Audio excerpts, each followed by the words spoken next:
നിലാവിന്റെ തോഴൻ. രചന ജിഫ്ന നിസാർ. അവതരണം Shahul Malayil. Editing Faisal C N Noonheri. സൂക്ഷിക്കണേടാ, ഫൈസി അപ്പോഴും തീരാത്ത വേവലാതിയോടെ പറഞ്ഞു. പിടിക്കപ്പെട്ട തീർന്നു. ഇതുവരെ നമ്മൾ ഉണ്ടാക്കിയിരുന്ന സൽപ്പേരൊന്നും ആർക്കും അറിയേണ്ടി വരില്ല. എല്ലാവർക്കും മുമ്പിൽ കുന്നേൽ ക്രിസ്റ്റി ഫിലിപ്പ്. ബാക്കി പറയാതെ ഫൈസി പാതിയിൽ നിർത്തി. എനിക്കറിയാം ഫൈസി, ഞാനെൻ്റെ മാക്സിമം ശ്രമിക്കും. പിന്നെ എല്ലാം കർത്താവ് നോക്കിക്കൊള്ളൂ. വേണ്ടാതീനം കാണിക്കാനൊന്നുമല്ലല്ലോ കർത്താവിനെ കൂട്ടുവിളിക്കുന്നത്. ആരോരില്ലാത്തൊരു പാവം പെൺകുട്ടിയെ സംരക്ഷിക്കാനല്ലേ. അങ്ങേർക്കും കാണില്ല ഇച്ചിരി മനുഷ്യത്വമൊക്കെ. ഫൈസിയുടെ ടെൻഷൻ തന്നിലേക്കും പറന്നു പിടിക്കാതിരിക്കാൻ പരമാവധി പ്രശ്നങ്ങളിൽ ലാഘവത്തോടെ കാണാനാണ് ക്രിസ്റ്റീൻ ശ്രമിച്ചത്. താൻ ഈ ചെയ്യുന്നതിനെ കുറിച്ചൊരു ചെറിയ സൂചന പോലും വർക്കിയോ അയാളോട് കൂറുള്ള ആരെങ്കിലും അറിഞ്ഞാൽ പിന്നെയുള്ള അവസ്ഥ. അതിനേക്കാൾ ഭയക്കേണ്ടത് അവനെയാണ്, ഷാഹിദ്. അതൊന്നും അറിയാതെയല്ല. ഞാൻ അങ്ങോട്ട് വരണോടാ, ഫൈസി വീണ്ടും ചോദിച്ചു. എന്നാത്തിനാടാ, ഇതെനിക്ക് ചെയ്യാവുന്നേ ഉള്ളൂ. സേഫായിട്ട് മുകളിലെത്തിയിട്ട് വിളിക്കണേ. ഫൈസി പറയുന്നതിട്ട് ക്രിസ്റ്റിക്ക് ആ അവസ്ഥയിലും ചിരി വരുന്നുണ്ട്. ചത്ത് മുകളിലെത്തിയിട്ടെന്നാണോ കവി ഉദ്ദേശിച്ചത്? അവൻ കുറുമ്പോടെ ചോദിച്ചു. കാര്യനാക്ക് വളച്ചൊന്നും പറയാതെ ആ പെണ്ണിനെ വിളിച്ചിട്ട് അകത്തോട്ട് കയറി പോകാന്നോട്ടാ നോറി. ഈ നേരത്താ അവൻ്റെ ഒരു തമാച്ച. ഫൈസി പല്ലിയടിക്കുന്ന ക്രിസ്റ്റി നല്ല വ്യക്തമായി കേട്ടിരുന്നു. അവനെന്ത് ഭൂതക്കണ്ണാടി വെച്ചിട്ടാണോ കണ്ടുപിടിച്ചത്? ഫോണിൽ കൂടി റോയ്സ് പറയുന്നേറ്റിട്ട് ഇതിൽ കുലുങ്ങി ചിരിച്ചു. എന്റെ പൊന്ന് പേടിച്ചോ? പ്രണയം വാരി വിതറി അവന്റെ ചോദ്യം. ദിലിനെ ആകെയൊന്ന് കുളിർന്നു പോയിരുന്നു. ആ വൃത്തിയേട്ടനെ അതവിടെ പറഞ്ഞിരുന്നെങ്കിൽ എന്താവുമായിരുന്നു അവസ്ഥ? പല്ലിടിച്ചുകൊണ്ടാണ് ദിലിനെ പറയുന്നത്. മറുവശം റോയ്സ് ഊറി ചിരിച്ചു. അത് തന്നെയായിരുന്നു എന്റെയും മോഹം. ഇന്നലത്തോടെ നിന്റെ അപ്പന്റെ കണക്കില്ലാത്ത സ്വത്തുക്കളിൽ ഞാൻ കൂടി അവകാശിയായനെ നാശിപ്പിച്ചു ആ നാശം പിടിച്ചവൻ. പല്ലിയടിച്ചുകൊണ്ട് റോയ്സ് മനസ്സിൽ പറഞ്ഞു. എന്റെ പൊന്നിനവൻ എന്തെങ്കിലും പറഞ്ഞിരുന്നെങ്കിലേ ഇന്നവൻ വിവരറിഞ്ഞേനെ. പരമാവധി തേനൊളിപ്പിച്ചുകൊണ്ട് റോയ്സ് വീണ്ടും വീണ്ടും ചൂണ്ടെറിഞ്ഞുകൊണ്ടേയിരുന്നു. ദിലിന അവയൊന്നും പോലും പാഴാക്കി കളയാതെ അവയിലെല്ലാം കൃത്യമായി കൊത്തിയൊലിച്ചു. ഇനി വെച്ചേക്കട്ടെ കേട്ടോ, എന്റെ പൊന്നിന് നന്നായിട്ട് ക്ഷീണിച്ചാണ്. ഫോണിൽ തോണ്ടി കളിക്കാതെ കിടന്നുറങ്ങിക്കോ, ഞാൻ ഇനി നാളെ വിളിക്കാം. ആത്മാർത്ഥതയുടെയും സ്നേഹത്തിന്റെയും നിറകുടമായിരുന്നു റോയ്സ് അത് പറയുമ്പോൾ. മനസ്സ് നിറഞ്ഞുകൊണ്ടാണ് ദിലിനെയും ഫോൺ കട്ട് ചെയ്തത്. ഇച്ചിരി നേരം കൂടി അവൻ തൊടുത്തുവിട്ട വാക്കുകളുടെ ലഹരിയിൽ അവൾ അങ്ങനെ തന്നെ ഇരുന്നു പോയി. ദാഹം തോന്നിയപ്പോഴാണ് കുടിക്കാൻ വെള്ളമെടുത്തില്ലെന്ന് ഓർത്തത്.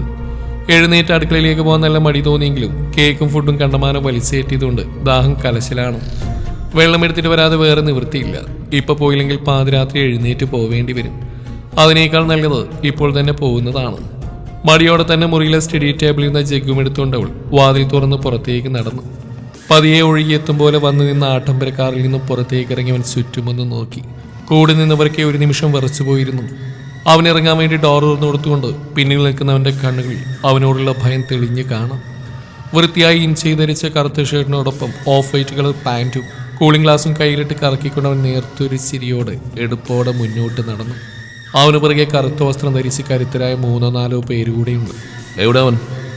കൈയുള്ള മൊബൈൽ ഫോണിലേക്ക് വെറുതെ നോക്കിയിട്ട് അവനത് ചോദിച്ചു. ഒട്ടും പരിക്കമല്ലാത്ത സോഫ്റ്റായ അവന്റെ സ്വരം. അകത്തുണ്ട്. കൂടെയുള്ളവർ അവനുള്ള മറുപടി കൊടുത്തു. എല്ലാം ഓക്കെ അല്ലേ? ആർക്കും ഡൗട്ടൊന്നുമില്ലല്ലോ? വീണ്ടും അതേ ഭാവത്തിൽ തന്നെ അവൻ ചോദിച്ചു. നോ സർ, ഒരു ഈച്ച പോലും അറിഞ്ഞിട്ടില്ല അവന്റെ മിസ്സിങ്. കൂടെയുള്ളവന്റെ അഭിമാനം നിറഞ്ഞ മറുപടിയിൽ അവന്റെ ചുണ്ടിൽ മനോഹരമായൊരു ചിരി തെളിഞ്ഞു. ഗുഡ്. അതേ ചിരിയോടെ അവൻ പറഞ്ഞു. ഒരു കൈ പാൻറിന്റെ പോക്കറ്റിൽ തിരുകി നല്ല വേഗതയിലാണ് അവന്റെ ചൂടുകൾ. കണ്ണുകൾ നാലുപാടും ചിതറി തെറിക്കുന്നുണ്ട്. കൈയുള്ള ഫോൺ ബെല്ലടിച്ചതും നടത്തത്തിനിടയിൽ തന്നെ അത് അവനെടുത്ത് ചെവിയിൽ ചേർത്ത് വെച്ചു. യെസ്, ഷാഹിദ് ഹിയ. ഗൗരവം നിറഞ്ഞ അവന്റെ ശബ്ദം അവിടെ ആകെ പ്രതിധ്വനിച്ചു. ഫോൺ കട്ട് ചെയ്ത് കഴിഞ്ഞ് ക്രിസ്റ്റി ഒരു ദീർഘനിശ്വാസത്തോടെ കണ്ണുകൾ അടച്ചു പിടിച്ചു. ഹൃദയമിടിപ്പ് ക്രമം തെറ്റിയിട്ടുണ്ട്. അതൊന്നും ശരിയാവുന്നത് നോക്കി നിൽക്കാനുള്ള നേരമൊന്നുമില്ല. ഇതിനേക്കാൾ താളം പിഴച്ചൊരു മനസ്സോടെ ഭയന്ന് വിറച്ചു നിൽക്കുന്നവളെ കുറിച്ച് ഓർക്കെ അവന്റെ ഹൃദയം ആർദ്രമായി പോയിരുന്നു. ഫോൺ തിരികെ പോക്കറ്റിലേക്ക് തന്നെ ഇട്ടുകൊണ്ട് ക്രിസ്റ്റി പാത്തുവിന്റെ അരികിലേക്ക് ചെന്നു.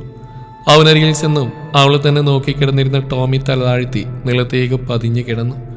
അത് കാണെ പാത്തു അറിയാതെ തന്നെ നെടുവീർപ്പിട്ടുകൊണ്ട് ചുമലിൽ ചാരി നിന്ന് കിതപ്പടക്കി. വാ പോവാ. അവൾക്കരികിൽ ചെന്ന് നിന്നിട്ട് ക്രിസ്റ്റി വിളിക്കുമ്പോൾ പാത്തു അവനെ തുറിച്ചു നോക്കി. ഇല്ല, ഞാൻ വരില്ല അങ്ങോട്ട്. അവരെന്നെ പ്ലീസ്, ഞാൻ ഇവിടെ എവിടെയെങ്കിലും മൂലയിൽ നിങ്ങൾക്കൊരു ബുദ്ധിമുട്ടുണ്ടാക്കില്ല. പ്ലീസ് എന്നെ അങ്ങോട്ട് പറഞ്ഞേക്കരുത്. ആർക്കൽ തറവാട്ടിലേക്കാണ് ക്രിസ്റ്റി വിളിക്കുന്നതെന്ന് കരുതി പാത്തി വീണ്ടും കരഞ്ഞുകൊണ്ട് അവന് നേരെ കൈകൂപ്പി. ക്രിസ്റ്റിക്ക് വല്ലാതെ നൊന്തിരുന്നു അവളുടെ ആ ദയനീയ ഭാവം. അവൻ വേഗം തലയിരിച്ചുകൊണ്ട് നോട്ടം മാറ്റി. ഇവിടെ ഇങ്ങനെ ഇരിക്കാൻ പറ്റില്ലല്ലോ ഫാത്തിമ. പറഞ്ഞല്ലോ ഞാൻ, ധാരാളം വന്യജീവികളുള്ള സ്ഥലമാണ്. അവയിൽ ഏതെങ്കിലും ഒന്ന് നിന്നെ കടിച്ചുകീറി ടേസ്റ്റ് നോക്കിപ്പോയാ ഉത്തരം പറയേണ്ടത് ഞങ്ങളാവും. പ്രത്യേകിച്ച് ഈ ഞാൻ. അതിൻ്റെ ഉത്തരവാദിത്തം മുഴുവൻ ഏറ്റെടുക്കേണ്ടിയും വരും. അതുകൊണ്ട് പറഞ്ഞനുസരിക്കുക. നീ ആദ്യം എൻ്റെ കൂടെ വാ. ക്രിസ്റ്റി ഗൗരവത്തോടെ തന്നെ പറഞ്ഞു.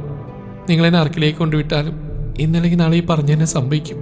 കാട്ടിനുള്ളതിനേക്കാൾ ഭീകര വിഷജന്തുക്കൾ നിറഞ്ഞതാവിടും. അവരെന്നെ കടിച്ചു പറിക്കും. ജീവൻ ബാക്കിയിട്ടേക്കും. വീണ്ടും വീണ്ടും കടിച്ചു പറിക്കാനായിട്ട്, അവരുടെ ഭിക്ഷയായിട്ട്. ദയവായി അതിനെന്നെ എറിഞ്ഞു കൊടുക്കരുത്. നിന്ന് ഞാൻ അർക്കൽ തറവാട്ടിലേക്ക് അല്ല ഫാത്തിമ വിളിക്കുന്നത്. ക്രിസ്റ്റിയുടെ മുഖത്തേക്ക് നോക്കി പതിയെ ശാന്തമായി പറഞ്ഞു. പിന്നെ ഇങ്ങോട്ട് പോയി പാതിരാത്രി? പാത്തുവിൻ്റെ മുഖത്ത് നിറയെ സംശയങ്ങളുണ്ട്. ദേ, ആ കാണുന്ന എൻ്റെ വീടാണ്. വീട്ടിലെൻ്റെ 2 അമ്മമാരും ഒരനിയനും അനിയത്തി അവിടെ അച്ഛനും ഉണ്ട്. അങ്ങോട്ട് നിന്നെ ഞാനിപ്പോൾ വിളിക്കുന്നത്. തൽക്കാലം വീട്ടിലവരൊന്നും അറിയാതെ വേണം അകത്തേക്ക് കയറാൻ. ഇന്നു രാത്രി നീ അഡ്ജസ്റ്റ് ചെയ്യേ. നാളെ ഞാനൊന്ന് ആലോചിച്ച് നോക്കട്ടെ നിന്റെ കാര്യത്തിൽ എന്താ ചെയ്യാനാവുമെന്ന്. അതുപോലെ ചെയ്യാം. ഇപ്പം ഏതായാലും നീ വാ. ക്രിസ്റ്റി അവൾക്ക് മനസ്സിലാവുന്ന പോലെ പറഞ്ഞു കൊടുത്തു. വേണ്ട, നിങ്ങൾക്കത് ബുദ്ധിമുട്ടാവും. ഞാനിവിടെ. പാത്തു നിഷേധിച്ചുകൊണ്ട് തലയാട്ടി. പറയുന്നത് മനസ്സിലാക്കി ഫാത്തിമ നീ ആദ്യം. കൺമുമ്പിൽ ഇത്രയും ഗതികെട്ട് നിൽക്കുന്ന നിന്നോട് ഉപേക്ഷിച്ച് പോകാൻ മാത്രം മനസ്സാക്ഷി ഇല്ലാത്തവനല്ലേ ഞാൻ. അവൻ്റെ മുറുക്കമുള്ള വാക്കുകൾ. പാത്തു മുഖം കുനിച്ചു. നിനക്കെന്നെ വിശ്വാസമുണ്ടോ? ക്രിസ്റ്റിയുടെ ചോദ്യം കേട്ടതും പാത്തു അവന് നേരെ മുഖമുയർത്തി നോക്കി. ധൈര്യമായിട്ട് പറഞ്ഞു. ഈ ലോകത്തിലെ പുരുഷന്മാർക്കെല്ലാം ഒരേ മനസ്സാണെന്ന് കരുതുന്നുണ്ടോ ഫാത്തിമ നീ? വീണ്ടും അവൻ്റെ ചോദ്യം കേട്ടതും പാത്തു വേഗം ഇല്ലെന്ന് തലയാട്ടി കാണിച്ചു. എങ്കിലും എൻ്റെ കാര്യം ഓർത്തിട്ട് നീ ടെൻഷൻ ആവണ്ട. എനിക്കറിയാം എന്ത് വേണമെന്ന്. ഇപ്പം നിനക്കെന്നെ വിശ്വാസം ഉണ്ടെങ്കിൽ എനിക്കൊപ്പം വരാം. ആരും അറിയാതെ കൊണ്ടുപോകുന്നില്ല നീ എനിക്ക് വിട്ടേക്ക്. ഈ ഒരു രാത്രി നിന്നെ സംരക്ഷിക്കാൻ കഴിയുന്ന ഉറപ്പുണ്ടായിട്ട് തന്നെയാണ് ഞാൻ വിളിക്കുന്നത്. ക്രിസ്റ്റി ഗൗരവത്തോടെ തന്നെയാണ് പറയുന്നത്. വരുന്നുണ്ടെങ്കിൽ പെട്ടെന്ന് വേണം. ഇനി എനിക്കിവിടെ ഇങ്ങനെ നിൽക്കാനാവില്ല. ക്രിസ്റ്റി വീണ്ടും പറഞ്ഞു. പാത്തു എന്ത് വേണമെന്നറിയാത്തൊരു ഭാവത്തിൽ അവനെ നോക്കി. തീരുമാനം അതെന്താണെങ്കിലും നിനക്കെടുക്കാം. അർക്കൽ തറവാട്ടിലേക്ക് പോകണമെങ്കിൽ അതും ആവാം. പക്ഷേ ഇവിടെ ഇരിക്കാൻ പറ്റില്ലെന്ന് ഞാൻ ഉറപ്പിച്ച് പറയുന്നു. ഈ റബ്ബർ മരങ്ങളെ ഊറ്റിവിറ്റ് ജീവിക്കുന്നവനാ ഞാൻ, അതും വെളുപ്പിന്. നീ കാരണം അതില്ലാതാക്കാൻ തൽക്കാലം എനിക്ക് പറ്റില്ല. Really sorry. മനസ്സിലുള്ള ക്രിസ്റ്റി അതുപോലെ തന്നെ അവളോട് പറഞ്ഞു. നഖം കടിച്ചും തട്ടം കയ്യിലിട്ട് ഞെരിച്ചും ഒരു തീരുമാനമെടുക്കാൻ ആലോചിച്ച് ബുദ്ധിമുട്ടുന്നവളെ നോക്കുമ്പോഴെല്ലാം അവനുള്ള ഒരു കുറുമ്പുകാരിയെ തിരഞ്ഞു. ഈച്ചയുടെ കൈയും പിടിച്ച് അവൾ ഈ ലോകത്തിൻ്റെ ഏതറ്റത്തേക്ക് വേണമെങ്കിൽ പോലും വരുമായിരുന്നു. ഈച്ച എന്തു പറഞ്ഞാലും അവൾക്കതായിരുന്നു വേദവാക്യം. ഈച്ച ചെയ്യുന്നത് എന്തും അവൾക്ക് ശരിയാണ്. അല്ലെന്ന് പറയുന്നവരുടെ നേർക്ക് ചീറിപ്പായുന്നൊരു പെൺപുലി കൂടിയായിരുന്നു അന്നവൾ, സലാമിൻ്റെ പുലിക്കുട്ടി. അവൻ്റെ ചുണ്ടിലൊരു നനുത്ത ചിരി വിരിഞ്ഞു. ഞാൻ വരാം. വളരെ പതിഞ്ഞ ശബ്ദത്തിൽ പാത്തു പറയുമ്പോൾ ക്രിസ്റ്റിയുടെ കണ്ണുകൾ തിളങ്ങി, ഹൃദയം കൊതിച്ചു പൊങ്ങി. അതുവരെയും അവനെ വലം ചെയ്തിരുന്ന ഭയത്തിൻ്റെ ചെങ്ങലുകൾ അറുത്തു മാറ്റി കളഞ്ഞതുപോലെ. എങ്കിൽ വാ. അതും പറഞ്ഞുകൊണ്ട് ക്രിസ്റ്റി മുന്നേ ഇറങ്ങി. അവന് പുറകെ ടോമിയും ചാടി എഴുന്നേറ്റ് പുറത്തേക്ക് നടന്നു. ടോമി ഉള്ളതുകൊണ്ട് തന്നെ പാത്തു പതിയെയാണ് നടന്നിരുന്നത്. ഒന്ന് അനങ്ങി വേണ്ട കൊച്ചേ, ഇല്ലെങ്കിൽ പാത്തു മുന്നേ നേരം വിളിക്കുമല്ലോ. ശബ്ദം കുറച്ചുകൊണ്ട് ക്രിസ്റ്റി കൈമാടി വിളിച്ചു. ആരെങ്കിലും കാണും മുന്നേ അകത്ത് കയറി പറ്റണമെന്ന് മാത്രമായിരുന്നു അവൻ്റെ ഉള്ളം മുഴുവൻ. പാത്തു കുറച്ച് സ്പീഡിൽ അവനോടൊപ്പം അടുക്കള മുറ്റത്തേക്ക് ഇറങ്ങിച്ചെന്നു. ടോമി ഒന്ന് നീട്ടിക്കുറച്ചുകൊണ്ട് മുന്നിലേക്ക് ഓടിക്കയറി. ഓഹ്, മിണ്ടാതെടാ, ആരിലും ഇറങ്ങി വരും. ക്രിസ്റ്റി അവനെ നോക്കി പല്ലുകടിച്ചതും വാലാട്ടിക്കൊണ്ട് അവൻ്റെ കാലിൽ മുട്ടിയുരുമ്മി. നമ്മുടെ ആളാട്ടോ. പാത്തുവിനെ നോക്കിയാണ് അവൻ്റെ ആ നിൽപ്പെന്ന് മനസ്സിലാക്കി അല്പം കുനിഞ്ഞിട്ട് അവൻ്റെ തലയിലും തലോടി ക്രിസ്റ്റി പതിയെ പറഞ്ഞു. നീ വിട്ടോ, ഞാനകത്തേക്ക് പോവാ. ഒരിക്കൽ കൂടി അവൻ്റെ തലയിലും തൊട്ട് നിവർന്നുകൊണ്ട് ക്രിസ്റ്റി പറഞ്ഞു. അടുക്കള മുറ്റത്തെ ലൈറ്റ് മാത്രം കത്തിക്കിടപ്പുണ്ട്. അതിലൂടെ വേണം പാത്തുവിനെയും കൊണ്ട് അകത്തേക്ക് പോവാൻ. അത് അപകടമാണ്. ആദ്യം പോയിട്ട് ആ ലൈറ്റ് ഓഫ് ചെയ്തിട്ട് പോരണം. ക്രിസ്റ്റി പാത്തുവിനെ നോക്കി. അവൾ അപ്പോഴും ചുറ്റുമുള്ള കാഴ്ചകളെ പകർത്തുകയാണ്. അതെ, നീ ഇവിടെ നിൽക്ക്. ഞാൻ ആദ്യം പോയിട്ട് ആ ലൈറ്റ് ഓഫ് ചെയ്തിട്ട് വരാം. അല്ലാതെ നമുക്ക് അകത്തേക്ക് കയറാനാവില്ല. ക്രിസ്റ്റി ശബ്ദം കുറച്ച് പറഞ്ഞു. പാത്തുവിൻ്റെ കണ്ണുകൾ വീണ്ടും ഭയത്തോടെ ടോമിയെ നോക്കി. അവനൊന്നും ചെയ്യില്ല, പേടിക്കണ്ട.